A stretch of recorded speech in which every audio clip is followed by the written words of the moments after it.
Dans une immense demeure vivait Monsieur Ibrahim, un vieil homme riche qui possédait tout, sauf la chaleur d'une famille.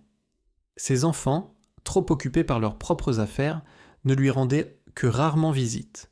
Son manoir, malgré ses lustres dorés et ses salons immenses, résonnait d'un silence pesant. Chaque matin, Ibrahim regardait par la grande fenêtre, espérant voir ses fils ou ses filles arriver. Mais il ne voyait que ses domestiques, pressés d'accomplir leurs tâches sans jamais lui adresser un mot sincère. Un jour, affaibli par l'âge, il engagea un chauffeur nommé Malik. Contrairement aux autres, Malik ne voyait pas en Ibrahim un simple vieillard riche.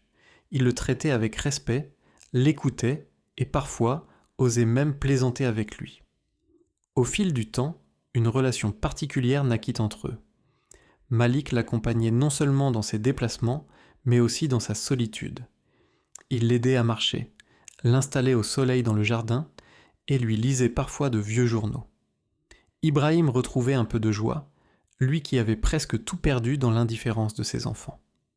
Les semaines passèrent. Malik préparait souvent du thé et partageait quelques repas simples avec lui. Ibrahim, habitué aux festins sans âme, découvrait le bonheur d'une conversation sincère. Pour la première fois depuis longtemps, il riait à nouveau. Mais l'état de santé d'Ibrahim se dégradait. Ses enfants, alertés par les médecins, vinrent lui rendre visite. Mais ce fut une scène froide.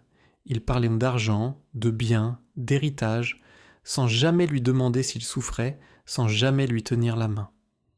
Ibrahim les observait, le cœur serré, en silence. Un soir, alors que Malik s'apprêtait à partir, Ibrahim lui dit d'une voix tremblante « Tu es plus qu'un chauffeur, tu es le fils que j'aurais voulu avoir. » Les larmes montèrent aux yeux de Malik, mais il se contenta d'un sourire humble. Quelques semaines plus tard, Ibrahim s'éteignit dans son sommeil. Ses enfants, pressés, se réunirent pour l'ouverture du testament. Ils pensaient déjà à l'argent, aux villas, aux comptes bancaires. Mais le notaire lut un passage qui glaça l'assemblée. « À mon chauffeur Malik, qui m'a offert respect, sincérité et humanité, je lègue la plus grande partie de mes biens. » Un silence lourd envahit la pièce. Les enfants, sous le choc, ne comprenaient pas comment un simple chauffeur avait pu recevoir l'amour et la confiance que eux avaient perdus. Malik, les yeux humides, n'avait jamais rien demandé. Mais ce jour-là, il comprit que l'héritage le plus précieux n'était pas la fortune, mais la gratitude d'un homme qui avait enfin trouvé une vraie famille.